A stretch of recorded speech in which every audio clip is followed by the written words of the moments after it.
Hey, what's going on, everyone? Today we have the tier list for patch 16.4, and does it feel like Christmas time to anyone? Because I just hear those sleigh bells jingling, ring-ting-tingling too, because we got two Slayer comps in the S tier right now. We got Bel'Veth Slayers, and also Slayer, Bel'Veth, and Gangplank. So the reason why Slayers are so strong right now is because Ambessa got buffed. I know she's not a Slayer, but she's played in both of those comps. And pretty much when Ambessa's good, melee items are just good, and when melee items are good, Slayers are good. So that's why we kind of have this setup, but there's a couple sneaky things you need to know to actually make these comps work. We'll get into that in just a bit, but in the A tier, Yunara Flex, still very good. Like Yunara, okay, it's like borderline S tier, borderline A tier. If there was like a half and half, I'd probably put them there. Yunara is that good. She stabilizes you all throughout stage 4, even parts of stage 5, and then by the time you get there, you get set 2, and then set does a carrying after that. It's just a very solid comp. I think you could personally one-trick it, or two-trick it with like Kalista plus Yunara.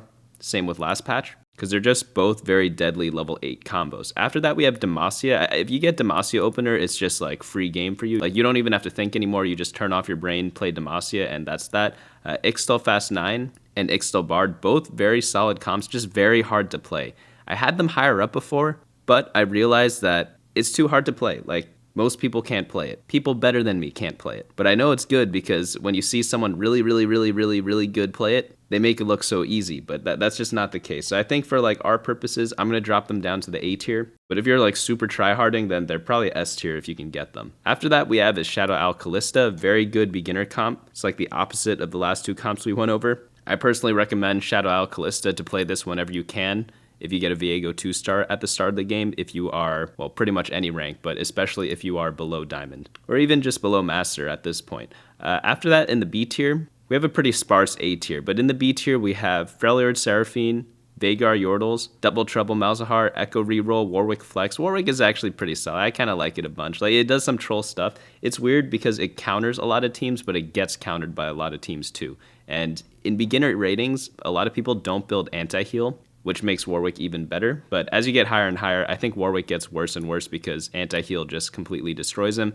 Sona rerolled, AD Fast 9, Ryze, Mel, Singe Seraphine, more Ryze. A bunch of other comps are in the B and C tier. Honestly, if we're talking about like some 5 costs though, Piltover, T-Hex got some big buffs, but he's still 5.1. He's not back at all. I honestly didn't expect this. I thought he would be better. I think a lot of other people did too. But I think he actually got worse. I think it was 4 point something last patch. Now it's 5.1. Absolutely disgusting stuff. I guess they're going to have to buff him again. But yeah, those are the comps to kind of look out for right now. Let's get into the how to play section, where we'll go over what to do and what not to do. Speaking of what not to do, if you're ever dating a black woman, do not say anything negative about Michelle Obama ever. Not even in the slightest. Doesn't matter how well you defend it. Doesn't matter what the status of the relationship was before, just never do that. After we got that tip out of the way, let's learn how to play Bel'Veth and Ambessa Slayers. So Slayers are really good. If you ever get Qiyana or Briar as your starter, and you have one slammable item for them, you pretty much just win the game because they auto-win stage 2, so it automatically means you win streak. That's how good Briar and Qiyana are in the early game. Like, nothing beats them. You have to have some insane setup to beat him, which is crazy because they're just 1-cost units, right? But if you get them 2-star, you have one semi-mediocre item on them, you will just win streak. It's been true the entire set because they're just melee carries, and melee carries are really strong in the early game.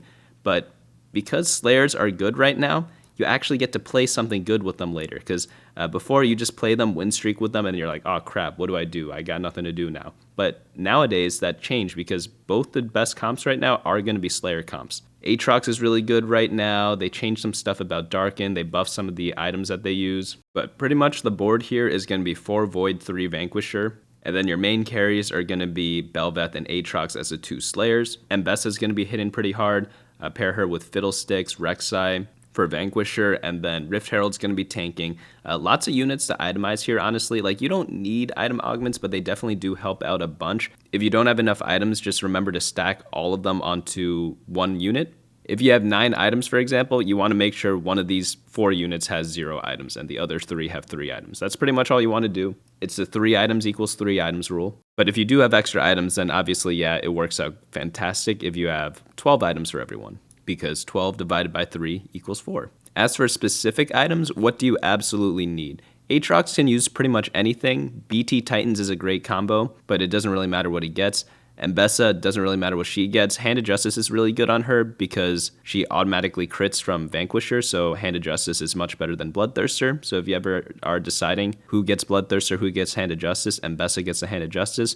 Rift Herald holds utility, so you definitely need the Even Shroud and the Sunfire Cape for burn effects and for armor shred. And then on Bel'Veth, Quicksilver is kind of the only mandatory item on her. It's really, really good because she just needs infinite uptime, and then she stacks her Krakens, and then you are more than good to go there. So that's kind of how I would itemize this. The only mandatories are like the utilities, plus Quicksilver, and then random stuff to put on your board. It may not surprise you that the augments that are good in this comp is going to be the Bloodthirster augment, Darken augments, Sword Overflow I think deserves a special mention because you build so many sword items in this comp. You could always have something to do with them. Sterex, Bloodthirster, Giant Slayer. Pretty much any sword item you can definitely use in this comp. So that's kind of what is being played here. And yeah, Even Shroud is required. Do not play this comp without it. But as you are building items, don't forget you need to unlock Aatrox. So the easiest way to do that is with double Hodge and 4 Slayer, BT Hodge and 4 Slayer, or by making 2 BTs. And then it doesn't matter how many Slayers you have. But you do need the Aatrox, he is pretty important, so that's kind of what you need to pay attention to there. But again, in the early game, Qiyana Briar just absolutely destroy everyone.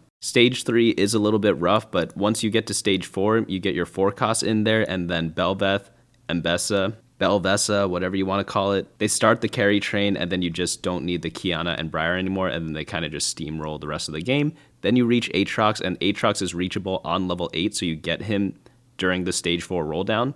Not because you get him from rolls, but just because you unlocked him through having enough lifesteal and being level 8. And then you just have your whole team at level 8. That's the great part about this comp.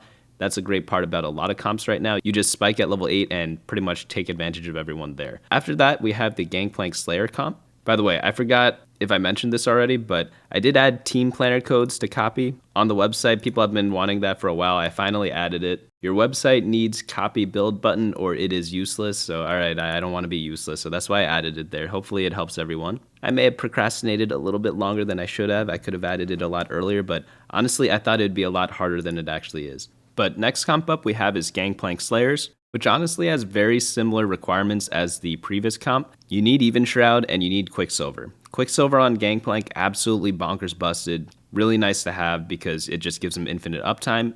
Paired that with a Hand of Justice for some sustain, and then Sterex because Sterex is just OP on melee carries. And then you do the same Bel'Veth build. This build is really good because if you ever get a lot of Gangplanks, it's really easy to 3-star him with the Bilgewater shops, which the regulars of the channel already know because they go to bunnymuffins.lol/meta. And they already knew that this comp is a fast state comp. You don't need to roll for Gangplank at level 7, you roll for him at level 8 because that's where you can get Bel'Veth, that's where you can get Ambessa. And also, you get a lot of copies of him from your Bilgewater shop, so you don't need to roll that much in order to get him to 3-star. Obviously, if you get some sort of champion duplicator thing, that makes it very helpful, but he's just a very, very strong carry that you kind of get for free. Like, we don't get 3-star 3 costs often for free. This is one of those sets where you can. So if you can make a comp around it, this is going to be the comp around it. You have the Vanquishers to give him crit. You have the Bel'Veth to give him the Slayer buff, and then the rest of the team just kind of complements him. Like, you got some tanks in there, you obviously have the Bilgewaters in there, and then Swain for CC is pretty good too. By the way, artifacts make this comp even stronger. Pretty much any melee comp, artifacts are going to be much better on them than other teams, just because a lot of artifacts are built for those melee carry type of play styles. But for the unlockables, you have Rift Herald and Mel. You don't really need Mel, she's just a random Noxus unit. It could be literally anyone. But obviously she's going to be the best one, and you get her because you get Ambessa anyways. But the early game is the same as the other one. You play with Qiyana or Briar. If you get an early GP, you could also play with that. Get them to 2-star really quickly with the Bilgewater shops. And then you know how I said before, you're normally weak in stage 3 because Qiyana and Briar fall off? Well, that's not true anymore because you have Gangplank. So this comp is pretty much strong throughout all parts of the game. So that's why it's kind of up there. The only tricky part is that you don't always get a bunch of copies of GP, so you can't go this build every single time, but when you do get the chance to do it, definitely go for it.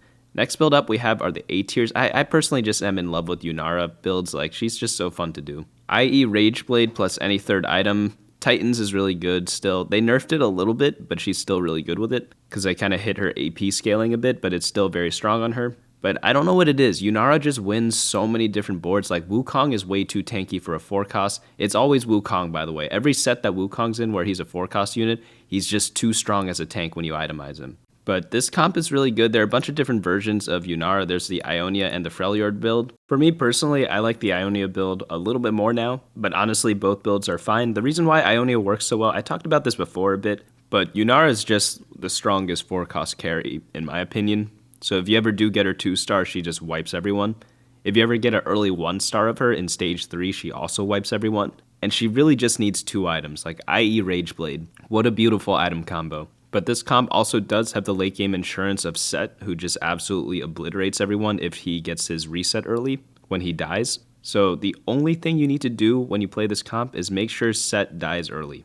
That's really it. If he dies early, you're good to go. He comes back, does some big booms, and then Yunara is usually left over to clean everyone up. Very solid build. I love this one a lot. If you ever get a strong Ionia opener, go for this. Doesn't matter what the Ionia is pretty much. But if you start the game with like Shen or Jin 2 with maybe like a pair of the other one with the slammable item, you just got yourself a free game of Ionia. Congratulations. But you also have another bomb in the late game that you use, which is going to be Kindred. Kindred's obviously good because she's a 5-cost unit and she uses pretty much the same items as Yunara can. So if you ever build a lot of attack damage items early and get too many of them, you could always put them on your Kindred later. For augments in this build, I know it sounds weird because there are a lot of people to itemize. Like, item augments obviously are still good, but I honestly just prefer getting a leveling augment in the early game, just because it makes the level 8 a lot easier and you pretty much guarantee hit your Yunara because of it. But honestly, this comp can use all sorts of different augments. It could use combat, it could use items, it could use econ. So many of them work. I think one really good one, though, is going to be Jeweled Lotus because it gives you the crit already, so it saves you an item on a lot of characters. So whenever you do find a combat augment that just gives you stats that you already build, they generally are going to be very, very good. But yeah, this is just a standard level 8 comp. Full guide's going to be here. You could also check out the Data Explorer if you want to find out like different item combinations you could build on Yunara. Or maybe you're like, oh, with a set, what do I want to build in this comp? With a Wukong, you could click on items there after you add them and then kind of see what people are building. And also like you could search and filter whatever items you want. So if you want to look at set, you could type in set and see that a lot of different things work on him. But next build up we have is going to be the Void Kaisa build. This build, Void Kaisa is still a very fine comp. You want to do the AP build with her, it's still better than the AD build, but worst case scenario, you could do AD still. But again, it's just a good comp because you get Kaisa at level 7, you get Rift Herald during stage 3, and you just blow past the early part of the game. You could also combine it with Zon. There are a lot of different interesting Kaisa builds. Like, you don't always have to try to go for Baron. Like, obviously Baron's really good, you will win if you get Baron, but unless you get like double or even triple econ, I wouldn't even consider going for Baron. Just play around your Kaisa, cap out with Ziggs, and then just do the 4-cost voids. Rift Herald and Kaisa, very solid combo. Kog'Maw for Sniper, Cho'Gath for Juggernaut. You can play a bunch of Juggernauts. There's like a 4 Juggernaut version here with Zon here if you do get Ziggs. And it's overall just a very solid comp. You just fast 8, roll down for your units, get them 2-star. You're going to be pretty stable. Not as stable as a Yunara, but you're going to be stable earlier because you get Kaisa from the unlock. So she's really, really, really, really easy to get. But if you ever get Void Opener, pretty much consider playing this because you get Rift Herald early. And Rift Herald is super contested right now because both Slayer builds play with Rift Herald. So you definitely need that early copy to get the unlock early. And ideally, get to 2-star Rift Herald as well because he is your most important unit. After that, Ziggs is going to be the secondary carry to itemize. Like, you don't really need to itemize Singe or Swain in this comp. I know they're both 4-cost, but like Ziggs is just primary importance. And he could use Kaisa items. He could use the Rageblade as well. So if you get AD items, you could switch to AD Kaisa and put all the items on Ziggs. But if you do get 2 sets of AP items, like obviously share it between both of them, they are both going to be perfectly happy with all those items. The way to unlock Kaisa, you need 3 long shots. You need 3 items. You need 3 items on a long shot and be level 7, so super easy stuff there. Rift Herald, you just need to field Void units, and then Ziggs, you need a Zonite or a Yordle with 3 items at level 9. Generally, this is going to be done during the neutral round. Like, worst case, you put your tank items on Singe for a turn, but generally you're going to be doing it during your neutral round. But yeah, pretty easy comp. You could play it pretty much every game. As long as you get a Rageblade, you can do it. Next build up we have is Demacia. If you ever get strong Demacia opener, you just autoplay this comp. Super, super, super, super easy to do. Use Sona item holder for AP items, get into Lux. You could also play with Vayne if you want. You could play with the trait augments if you ever get them. I haven't seen these that often, but if you do get them, they are viable. But Garen is super tanky. He's a very solid 4 cost, and Demacia is like, you just don't need to put any effort into the game when you get to play this. As long as you have Demacia forever, or if you just start the game with like 2-star Sona, 2-star Jarvan, even like 2-star one of them and then a pair of the other, that's good enough to play this comp because you get Poppy for free. You just need to put 2 items on a Demacia unit or a Yordle unit, and then you just play Rumble in the beginning because Rumble is really good with this comp. It gives you Defender and Yordle, and you just have a free early game. Just make sure you scout and make sure you're not contested. If you are, you better make sure you have a better start than them. If not, you probably have to pivot. If you build tank items, you could pivot into anything. And if you build AP, you could probably do some sort of like either Seraphine build, Lissandra build, things like that. Or you could just contest. Like, it's not the end of the world if you contest. I mean, it's not ideal, but if you're able to win streak despite being contested, you don't need to hit everything by the time the game actually starts because you just have an extra HP lead, and you can kind of use that to play to your advantage. Next up, we have the 2 Ixtal builds. We have the Fast 9 and the Bard build. Both these comps are very difficult to play. Like, honestly, my bad the previous weeks. They are very good still. Like, in terms of actual strength, they are strong, and if you're very, very good, they're strong, but I should have given a bigger warning that getting the cash outs and managing Ixtal is, like, very hard, even for, like, GM players, you know? So be very careful when you do go for these. You only want to go for these if you, like, get Ixtal really early. Pretty much, like, only get it on 2-1, like, honestly, and then try to go for a 625 cash out. But pretty much all you have to do is unlock Brock. That's just quest management. Get Ixtal early, play to your quests, only click the ones you could actually complete. If you can't complete them, you might have to just cash out and do something else or see if you can complete the next one. But you do have to win a couple rounds. Like, the days of just losing every round is kind of over. You kind of have to actually take some risks now. I think the easier way to do this is with the Bard reroll comp versus the all-in on Ixtal comp for Brock, because the reason why is because you could actually do the alternating Ixtal quests pretty easily with Bard Ixtal reroll, because when you are rolling, you can control when you're strong and not strong. So if you do need to win a round, you just play a 3-star, and if you need to lose a round, you just take it out. So that's kind of how you play around with that. That's how you are able to get the big cash outs to get to Brock. I'm not saying it's easy, it's still hard because like the alternating quest is like so difficult to do. That's just one example of one of the techs. But the one difference between this comp and the other comp is that you absolutely need a 2-1 econ augment that provides rerolls. That way you get the Bard very easily and you don't grief your entire game from it. So that's like Epic, Trade Sector. Those two are going to be the most important. Then you just play 2-cost reroll. You try to 3-star as much as you can. You'll get a bunch of items when you get your cash out eventually, and you absolutely need to get to Brock. I think people are underestimating that.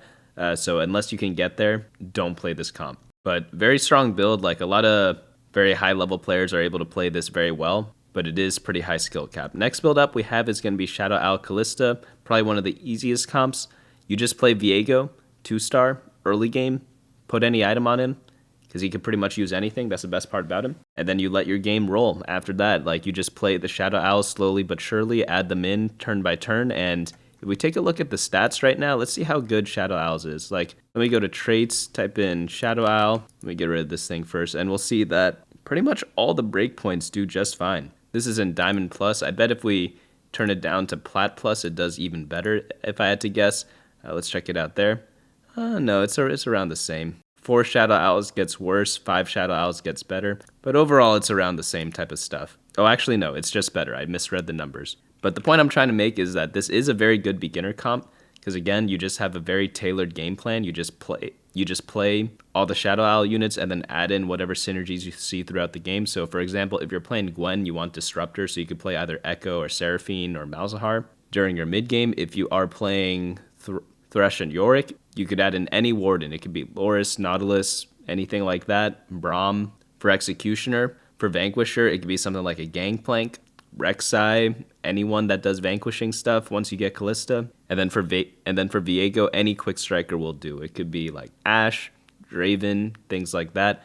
Anything that buffs whoever you have items on, that's who you want to be playing. That's really all you have to do with this comp. Play all the Shadow Owls builds and then look to see who has items on your team. It's mainly going to be Yorick and Veigar in the early game. Just put in units with those synergies. It's going to be Warden and Quick Striker, and you're going to be good for that game. Once you move on to something like Gwen and Kalista, put in either Disruptor or Executioner, and then you are going to be more than good to go there. But super easy comp, just collect souls, and yeah, that's going to be how you play this one.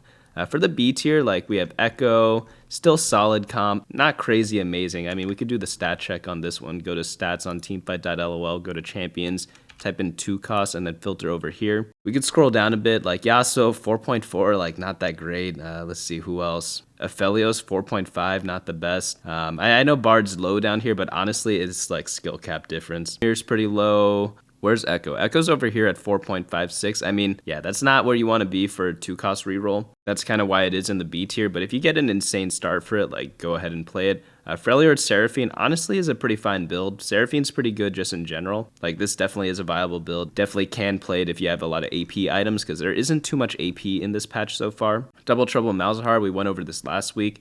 Pretty good comp if you do get Double Trouble, pretty fun. Warwick Flex. Warwick honestly is a pretty good comp. You just go vertical Zon, play some Warwick, put utility on Singe if you can, and yeah, this one does pretty well. I wouldn't say it's like a mainstay comp, like you're not going to see it absolutely every single game, but if we look at play rate for 4 costs, it's probably going to be towards the bottom down here, like 0.37 games, 4.6 average, like not the best, definitely seen better days, but you'll see it every once in a while. It is viable, you just need the right Zon spot for it, but when you say the sentence Zon spot in 2026, you're not going to be having a very good time. Ryze is still good, like I still like him, but you just need the right map for him. If you ever get a high resource map, he becomes instantly better. If you get a bunch of random emblems, he gets instantly better. The generic Ryze boards probably aren't as good anymore, but like the random ones that you get from cooking up some emblem stuff, that's where his power is really going to be. Sona reroll, you'd rather just play regular Demacia. Veigar's still solid, but it's just hard to get the rods. Targon, probably not. AD Fast 9 is viable in certain spots still, but yeah, as you can see, like the B tier, there are still things that are still very viable. It's just kind of situational compared to the S and A tier. By the way, I will be coming out with an opener guide in the next couple of days, probably when I regain my voice. I don't know if you guys could tell, like I still am losing my voice, but I know you guys need the video, so that's why I'm kind of recording here. But I'm kind of over this whole sickness thing. I wish it just went away. Like I went to the doctor because you know how WebMD says like, oh, if your like sickness lasts for more than a week, go see a doctor. So I go see a doctor. They said they can't do anything about it. I just have to wait. And I'm like, but I do voiceovers. Like I need to get better like ASAP. Is there really nothing I can do? They're like, nope, nothing you can do. Just wait. I'm just like, all right. I just wasted my time going to the doctors, I guess. But also I'm self-employed, so it's even worse for me compared to most other people. But overall, this patch, you need to focus on melee carries. Because like, again, the Slayers is so easy, man. Holy cow, you get Kiana 2 or Briar 2 at the start of game, you just like auto top 4 or something like that. Like it really is that good. Apart from that, like, yeah, the Yunara Kaisa, are they just going to be viable the entire set? They might be. You just build a Rage Blade and then go for one of these two. Don't really have to think too much about it. Demacia is an opener check. These two are skill checks, and Kalista is an opener check. So pretty much like these 4 comps, like honestly 3 comps, because these 2 comps are kind of the same, you're going to be wanting to play them as much as you can. So melee carries and Rage Blade, that's what you want to focus on in your early game. If you can get that, make the most of it. If you can't, try to make the best of a bad situation. That's kind of the 2 ways to approach this. But I'll cover more in my opener video that's going to be coming out in a couple of days. Hopefully you all will enjoy that. It'll just walk you through the early game and tell you pretty much everything you need to do. But apart from that, that's going to be it for me today. Hopefully you all enjoyed this, and I'll see you all next time.